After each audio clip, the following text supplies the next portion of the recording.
പ്രതിപക്ഷ നേതാവ് പിണറായി വിജയന്റെയും മകളുടെയും വീട്ടിൽ അദ്ദേഹത്തിന്റെ മകളെ കല്യാണം കഴിച്ച മുഹമ്മദ് റിയാസിന്റെ ബേപ്പൂർ MLA മുഹമ്മദ് റിയാസിന്റെ വീട്ടിലും അടക്കം 12 ഇടത്താണ് കഴിഞ്ഞ ദിവസം എൻഫോഴ്സ്മെന്റ് ഡയറക്ടറേറ്റിന്റെ റെയ്ഡ് നടന്നത്.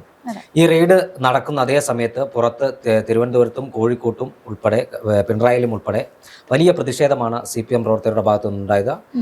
കണ്ണൂരിലും കോഴിക്കോട്ടും സമാധാനപരമായ പ്രതിഷേധമായിരുന്നെങ്കിൽ തിരുവനന്തപുരത്ത് അക്രമാസക്തമാവുകയും ED ഉദ്യോഗസ്ഥർ സഞ്ചരിച്ച വാഹനത്തിന് നേരെ അടക്കം വലിയ തരത്തിലുള്ള അക്രമം ഉണ്ടാവുകയും നിരവധി ആളുകളുടെ പേരിൽ കേസെടുത്ത് അവരെ റിമാൻഡ് ചെയ്യുകയും ചെയ്ത സാഹചര്യമുള്ളത്.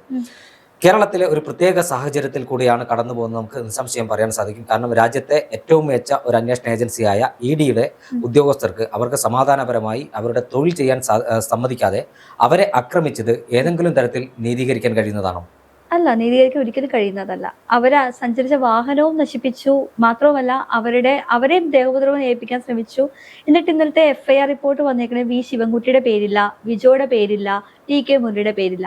കണ്ടാൽ അറിയുന്ന 300 പേർക്കെതിരെയാണ് കേസ് വന്നിരിക്കുന്നത്. അപ്പൊ നമ്മളെല്ലാവരും മാധ്യമങ്ങളോട് കണ്ടതാണ് ഇവരെല്ലാം. അപ്പൊ എന്തുകൊണ്ടാണ് FIRൽ ഇവരുടെ പേര് വരാത്തത്? തിരുവനന്തപുരം നഗരത്തിലെ ഏറ്റവും പ്രധാനപ്പെട്ട CPM നേതാക്കന്മാരാണ്. ഒന്ന് തിരുവനന്തപുരം ജില്ലാ സെക്രട്ടറിയാണ് V ജോയ്, അതോടൊപ്പം തന്നെ ശിവൻകുട്ടി CPMന്റെ സംസ്ഥാന നേതാവാണ്. അത്തരത്തിൽ നിരവധിയായ നേതാക്കന്മാരെ ഒഴിവാക്കി താഴെത്തട്ടുള്ള പ്രവർത്തകന്മാർ മാത്രമാണ് ഈ കേസിനകത്ത് ഇപ്പോൾ പ്രതിപട്ടികയിൽ ഉൾപ്പെട്ടിരിക്കുന്നത്. അതോടൊപ്പം തന്നെ തിരുവനന്തപുരത്ത് കുന്നുകുഴിയിലെ മുൻ കൗൺസിലറും തിരുവനന്തപുരത്തെ CPMന്റെ തിരുവനന്തപുരം നഗരത്തിലെ യുവ മുഖങ്ങളിൽ ഒരാളുമായ IP ബിനു ഈ കേസിനകത്തുണ്ട്. അദ്ദേഹം ഇന്നലെ ഈ പോലീസ് പുറത്തു നിൽക്കുമ്പോൾ പാളയം ഏരിയ കമ്മിറ്റി ഓഫീസിന് മുന്നിൽ ഇരുന്ന് ബിനു പോലീസ് ഉദ്യോഗസ്ഥരെ വെല്ലുവിളിക്കുന്നത് നമ്മൾ കണ്ടതാണ്. ആ ബിനുവിനെ അറസ്റ്റ് ചെയ്യാൻ പോലീസ് തയ്യാറായില്ല. അയാൾ ഒളിവിലാണെന്നാണ് ഇപ്പോൾ പറയുന്നത്. എന്തായാലും ഒരു ജനാധിപത്യ സമൂഹത്തിന് നിരക്കുന്ന പ്രവൃത്തിയല്ല CPMന്റെ ഭാഗത്ത് നിന്ന് ഇന്നലെ ഉണ്ടായിരിക്കുന്നത്. ജനാധിപത്യപരമായി പ്രതിഷേധിക്കാനും ED അല്ല പ്രധാനമന്ത്രിക്കെതിരെ അടക്കം രാജ്യത്ത് നിരവധി തവണ പ്രതിഷേധം നമ്മൾ കണ്ടതാണ്. പക്ഷേ ആ പ്രതിഷേധത്തിന്റെ മറവിൽ ജോലി ചെയ്യാൻ വരുന്ന ഉദ്യോഗസ്ഥന്മാരെ ആക്രമിക്കുന്നത് ഒരു കാരണവശാലും ന്യായീകരിക്കാൻ കഴിയില്ല.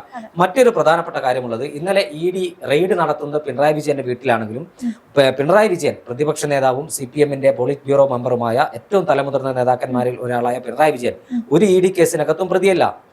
അദ്ദേഹത്തിന്റെ മകൾക്കെതിരെയാണ് കേസ് നിലവിലുള്ളത്.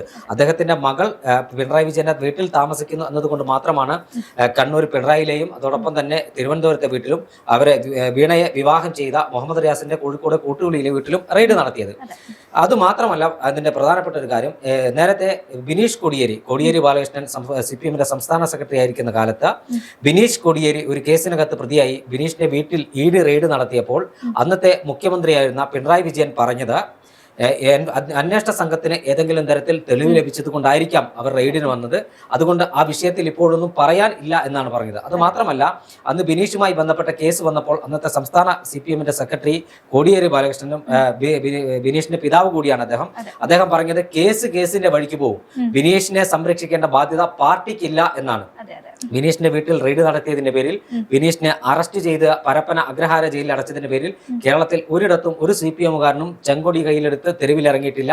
പക്ഷേ പിണറായി വിജയന്റെ മകൾ വീണയ്ക്കെതിരായ കേസന്വേഷണം നടക്കുമ്പോൾ തിരുവനന്തപുരത്തും കോഴിക്കോടും അടക്കം വലിയ പ്രതിഷേധം ഉണ്ടാക്കുകയും വിവിധ ജില്ലാ കേന്ദ്രങ്ങളിൽ വലിയ തരത്തിലുള്ള പ്രതിഷേധ പ്രകടനങ്ങൾ ഉൾപ്പെടെ നടത്തുകയും ചെയ്ത ഒരു അസാധാരണമായ സാഹചര്യമാണ് കേരളം സാക്ഷ്യം വഹിച്ചത്. ജനാധിപത്യ കേരളത്തിൽ, ജനാധിപത്യ രാജ്യത്ത് എല്ലാവർക്കും പ്രതിഷേധിക്കാനും അല്ലെങ്കിൽ സംഘടിക്കാനുമുള്ള അവകാശമുണ്ട്. അത് അക്രമാസക്തരാകരുത്. അക്രമാസക്തരായ നിയമം കയ്യിലെടുത്താൽ അതിന് കൃത്യമായി രാജ്യത്ത് ജുഡീഷ്യറി ഉണ്ട്, നിയമ സംവിധാനമുണ്ട്, അത് അതിന്റെ വഴിക്കും. പക്ഷേ ഒരു അന്വേഷണ ഉദ്യോഗസ്ഥന്മാരെ ഭീഷണിപ്പെടുത്താൻ ശ്രമിക്കുന്നത് CPM പോലെയുള്ള ഒരു പാർട്ടിക്ക് ഭൂഷണമാണോ? ഭൂഷണമല്ല. പിന്നെ ഒന്നാമത്തെ കാര്യം, വേറൊരു കാര്യമുണ്ട്. ഇത് ബംഗാളിലും തമിഴ്നാട്ടിലും ഒക്കെ നമ്മളിങ്ങനെ ED ഉദ്യോഗസ്ഥർ കയറി വരുന്ന കണ്ടതാണ്. അവിടുത്തെ ജനങ്ങളെല്ലാം ഇതേപോലെ തന്നെ പ്രതികരിച്ചിട്ടുണ്ട്. അപ്പോഴെല്ലാം തമ്മിൽ ഭേദം കേരളം പോലെ പ്രബുദ്ധ മലയാളികളാണെന്ന് പറഞ്ഞിരിക്കുന്നത്. പക്ഷെ ഇപ്പോൾ കേരളത്തിൽ വന്നിട്ടും ചേട്ടൻ മുന്നേ പറഞ്ഞ പോലെ ബാക്കിയുള്ള എല്ലാവരും, പിണറായി വിജയനൊക്കെ പാർട്ടിയുടെ ആളാണ്. അതുപോലെ കോടിയേരി ബാലകൃഷ്ണൻ, ബിനീഷ് കോടിയേരി, വീണ വിജയൻ പാർട്ടി അംഗമാണോ? അല്ല. പിന്നെ പാർട്ടി അംഗമല്ലാത്ത ഒരാളുടെ ചോദ്യം ചെയ്തിട്ട് പാർട്ടി ഇത്രമാത്രം പ്രകോപനം കാണിക്കേണ്ട ആവശ്യം എന്തായിരിക്കുന്നത്? അതിലാണ് ഏറ്റവും വസ്തുതാപരമായ ഒരു കാര്യമുള്ളത്. ബിനീഷ് കോടിയേരിയെ സംബന്ധിച്ചിടത്തോളം ബിനീഷ് കോടിയേരി പഠിക്കുന്ന കാലത്ത് തിരുവനന്തപുരത്തെ SFIന്റെ സമരമുഖങ്ങളിൽ പ്രധാനപ്പെട്ട ഒരാളായിരുന്നു. നിരവധി തവണ ലാത്തിച്ചാർജ് ഏറ്റുവാങ്ങുകയും ജയിലിൽ പോവുകയും ഒക്കെ ചെയ്ത വ്യക്തിയാണ് ബിനീഷ് കോടിയേരി. ആ ബിനീഷ് കോടിയേരിക്ക് കിട്ടാത്ത സംരക്ഷണമാണ് വീണയ്ക്ക് ലഭിച്ചിരിക്കുന്നത്. വീണ ഇന്ന് വരെ ഒരു പാർട്ടി പരിപാടികളിൽ പങ്കെടുക്കുന്നത് കേരളത്തിലെ ഒരു CPMകാരനും കണ്ടിട്ടില്ല എന്ന് മാത്രമല്ല, വീണ ഒരു CPM അംഗത്വം പോലും ഉണ്ടോ എന്ന കാര്യത്തിൽ സംശയമാണ്. അവിടെയാണ് തെരഞ്ഞെടുപ്പ് പരാജയത്തിൽ നിന്ന് ഉയർത്തെഴുന്നേൽക്കാൻ ശ്രമിക്കുന്ന CPMന് പുതുജീവൻ നൽകുന്ന ഒരു സമരമാണ് തിരുവനന്തപുരത്ത് കണ്ടത്. തെരഞ്ഞെടുപ്പ് പരാജയവുമായി ബന്ധപ്പെട്ട 14 ജില്ലാ കമ്മിറ്റികളും CPM-ന്റെ ഏരിയ കമ്മിറ്റികൾ അടക്കമുള്ളവർ വലിയ വിമർശനം പിണറായി വിജയനും പാർട്ടി സംസ്ഥാന സെക്രട്ടറി MV ഗോവിന്ദനെതിരെയും ഉയർത്തുന്നുണ്ട്. പിണറായി വിജയനെ പ്രതിപക്ഷ നേതാവാക്കിയത് ശരിയല്ല എന്ന പാർട്ടി ഏരിയ കമ്മിറ്റി യോഗങ്ങളിൽ പ്രവർത്തകന്മാർ, ഏരിയ നേതാക്കന്മാർ തുറന്നടിക്കുന്ന സാഹചര്യത്തിലാണ് ഇപ്പോൾ ഒരു റെയ്ഡുമായി ബന്ധപ്പെട്ട് ഉയർത്തെഴുന്നേൽക്കാൻ കിട്ടിയ ഒരു അവസരം. അത് പാർട്ടി പരമാവധി മുതലെടുക്കുകയാണ് എന്ന കാര്യത്തിൽ തർക്കമില്ല. പ്രധാനമായും സംഘടനാ സംവിധാനം പാടെ നിലച്ചിരിക്കുന്ന ഒരു ഘട്ടത്തിലൂടെയാണ് CPM കടന്നുപോയിക്കൊണ്ടിരിക്കുന്നത്. ആ ഒരു ഘട്ടത്തിൽ പ്രവർത്തകന്മാരെ കൂടുതൽ ഉന്മേഷവാന്മാരാക്കുക, പ്രവർത്തകന്മാരെ തെരുവിലിറക്കുക എന്നൊരു നയമാണ് പാർട്ടി സ്വീകരിക്കുന്നത്. അതിന്റെ ഭാഗമാണ് കഴിഞ്ഞ ദിവസങ്ങളിൽ SFI-ക്കാരെ കൊണ്ട് തിരുവനന്തപുരത്തും സംസ്ഥാനത്തിന്റെ വിവിധ ഭാഗങ്ങളിലും തെരുവിലിറക്കി പോലീസുമായി ഏറ്റുമുട്ടുന്ന ഒരു സാഹചര്യത്തിലേക്ക് എത്തിയത്. അതിന്റെ മറപിടിച്ചുകൊണ്ടാണ് ഇപ്പോൾ കഴിഞ്ഞ ദിവസം ED റെയ്ഡുമായി ബന്ധപ്പെട്ട് വലിയ പ്രതിഷേധങ്ങൾക്ക് സംസ്ഥാനത്തെമ്പാടും CPM നേതൃത്വം നൽകിയത്. ഈ പ്രതിഷേധം കൊണ്ടൊക്കെ CPM എന്ന തെരഞ്ഞെടുപ്പ് പരാജയത്തിൽ നിന്ന് ആ മറപിടിച്ച് ഉയർത്തെഴുന്നേൽക്കാൻ കഴിയുമെന്ന് തോന്നുന്നുണ്ടോ? ഇല്ല, കഴിയുകയില്ല. കാരണം എന്താണെന്ന് വെച്ച് കഴിഞ്ഞാൽ അവര് വന്നേക്കുന്ന ആള് മുതൽ വിപ്ലവകരമായിട്ട് വന്നേക്കുന്ന ആ വിപ്ലവകരമായിട്ടുള്ള ആവശ്യത്തിനും അല്ലാത്തിനും എല്ലാത്തിനും പാർട്ടി അപ്പോഴും ഇപ്പോഴും തെരുവിൽ ഇറങ്ങിയിട്ടുണ്ട്. പക്ഷെ ഇപ്പോൾ തെരുവിൽ ഇറങ്ങുന്ന ഈ ഒരു സാഹചര്യം അരക്ഷിതാവസ്ഥ സൃഷ്ടിക്കുന്നതാണ്. ഈ ഒരു പാർട്ടിക്ക് അത് ചേരുന്ന ഒരു കാര്യമല്ല. ശരിക്കും പറഞ്ഞു കഴിഞ്ഞാൽ CPM പാർട്ടിക്ക് ചേരുന്ന ഒരു കാര്യമല്ല. തീർച്ചയായും പാർട്ടി നേതൃത്വത്തിലെ ഒരാൾക്ക് വേണ്ടിയല്ല പാർട്ടി പ്രവർത്തകർ തെരുവിലിറങ്ങുന്നത്. പാർട്ടി പ്രവർത്തകർ തെരുവിലിറങ്ങിയത് മുൻ മുഖ്യമന്ത്രിയും നിലവിലെ പ്രതിപക്ഷ നേതാവുമായ പിണറായി വിജയന്റെ മകൾക്ക് വേണ്ടിയാണ്. എന്തിനു വേണ്ടിയാണ് തങ്ങൾ തെരുവിൽ ഇറങ്ങിയത് എന്ന് പാർട്ടി അണികൾ ആലോചിക്കട്ടെ. വരും ദിവസങ്ങളിലും എൻഫോഴ്സ്മെന്റ് ഡയറക്ടറേറ്റിനെതിരെ ശക്തമായ പ്രതിഷേധം ഉയർത്തുമെന്ന് തന്നെയാണ് പാർട്ടി പറയുന്നത്. നേരത്തെ എൻഫോഴ്സ്മെന്റ് ഡയറക്ടറേറ്റ് രാജ്യത്തെ പ്രധാനപ്പെട്ട പല നേതാക്കന്മാരെയും ചോദ്യം ചെയ്തിട്ടുണ്ട്. കോൺഗ്രസ് അധ്യക്ഷയായിരുന്ന സോണിയാഗാന്ധിയെ ചോദ്യം ചെയ്തിട്ടുണ്ട്, രാഹുൽ ഗാന്ധിയെ ചോദ്യം ചെയ്തിട്ടുണ്ട്. പരാതി ഉണ്ടായിരുന്നു, പിണറായി വിജയൻ ഒരു പരാമർശം നടത്തിയിട്ടുണ്ടായിരുന്നില്ലേ? അതായത് രാഹുൽ ഗാന്ധിക്ക് വലിയ പരാതിയായിരുന്നല്ലോ പിണറായി വിജയനെയും CPM-ന്റെ നേതാക്കളെ ED ഒന്നും സന്ദർശിക്കുന്നില്ല എന്ന്. ആ ഒരു പരാതി അങ്ങ് മാറ്റി കൊടുത്തില്ലേ എന്നാണ് ചോദിക്കുന്നത്. തീർച്ചയായും നേരത്തെ ഞാൻ പറഞ്ഞതുപോലെ രാഹുൽ ഗാന്ധിയെ ചോദ്യം ചെയ്തിട്ടുണ്ട്, സോണിയാഗാന്ധിയെ ചോദ്യം ചെയ്തിട്ടുണ്ട്. രാജ്യത്തിന്റെ ധനകാര്യ വകുപ്പ് കൈകാര്യം ചെയ്തിരുന്ന P ചിദംബരത്തെ, കോൺഗ്രസിന്റെ മുതിർന്ന നേതാക്കന്മാരിൽ ഒരാളാണ് ചിദംബരത്തെ ചോദ്യം ചെയ്തിട്ടുണ്ട്. കർണാടക ഉപമുഖ്യമന്ത്രി PCC അധ്യക്ഷനുമായ DK ശിവകുമാറിനെ ചോദ്യം ചെയ്തിട്ടുണ്ട്. നിരവധിയായ നേതാക്കന്മാരെ ചോദ്യം ചെയ്തിട്ടുണ്ട്. അന്നൊക്കെ കോൺഗ്രസിന്റെ ഭാഗത്തുനിന്നും പ്രതിഷേധം ഉണ്ടായിട്ടുണ്ട്, ശക്തമായ പ്രതിഷേധം ഉണ്ടായിട്ടുണ്ട്. പക്ഷേ ജനാധിപത്യത്തെ വെല്ലുവിളിക്കുന്ന തരത്തിൽ ഇത്ര അക്രമാസക്തമായ, കാരണം ഈ ED ഉദ്യോഗസ്ഥരാരും അവരുടെ സ്വന്തം താല്പര്യപ്രകാരം റെയ്ഡിന് വന്നതല്ല, മുകളിൽ നിന്നുള്ള നിർദ്ദേശത്തിന്റെ അടിസ്ഥാനത്തിൽ റെയ്ഡിന് വന്ന ഉദ്യോഗസ്ഥരാണ്.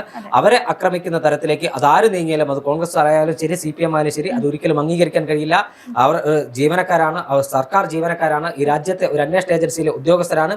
ആ ഉദ്യോഗസ്ഥന്മാർക്ക് സ്വതന്ത്രമായി ജോലി ചെയ്യാനുള്ള ഒരു സംവിധാനം ഉണ്ടാക്കേണ്ടത് ഭരണകൂടത്തിന്റെ ഉത്തരവാദിത്തമാണ്. അതോടൊപ്പം തന്നെ ED-ക്കെതിരെ CPM-ന് ഏത് രൂപത്തിൽ വേണേൽ പ്രതിഷേധിക്കാം. ആ പ്രതിഷേധം അക്രമാസക്തമാകുന്ന രൂപത്തിലേക്ക് പോയാൽ കേരളത്തിലെ ജനങ്ങൾ വീണ്ടും CPM-നെ വെറുക്കുമെന്ന കാര്യത്തിൽ ഒരു തർക്കവുമില്ല. ഇപ്പൊ CPM പറയുന്ന ഒരു കാര്യമുണ്ട്, ഈ കോൺഗ്രസും BJP തമ്മിലൊരു ടൈപ്പ് ആണ് എന്ന്. സത്യം പറഞ്ഞാൽ ഈ മാസപ്പടി കേസ് എങ്ങനെയുണ്ടെന്ന് നമുക്ക് എല്ലാവർക്കും അറിയാം. ഈ മാസപ്പടി കേസിൽ 1.72 കോടി രൂപ വീണ വിജയന്റെ കമ്പനിയിലേക്ക് വന്നു. അത് എന്താണ് ഉന്നത ഉദ്യോഗസ്ഥർക്കും രാഷ്ട്രീയ പാർട്ടികൾക്കും ആൾക്കാർക്കും കൊടുത്തുവെന്നാണ് ഷോൺ ജോർജ് ഉന്നയിച്ച ഒരു വാദത്തിന്റെ പേരിലാണ് ഈ കേസ് വന്നത്. എന്നിട്ട് കർണാടക ഹൈക്കോടതിയിൽ ഇത് ആദ്യമേ കൊടുക്കുകയും ചെയ്തു. കൊടുത്തു കഴിഞ്ഞപ്പോഴത്തേക്ക് അവർ സ്റ്റേ വാങ്ങിക്കാനായിട്ട് കൊടുത്തത് തള്ളിക്കളയുകയും ചെയ്തു. പിന്നെയാണ് ഇവിടുത്തെ കേരള ഹൈക്കോടതിയിലേക്ക് കൊണ്ടുവന്നത്. അപ്പോൾ ഹൈക്കോടതി പറഞ്ഞു സ്വാഭാവികമായിട്ടും കേസ് മുന്നോട്ട് പോകട്ടെ എന്ന് പറഞ്ഞു.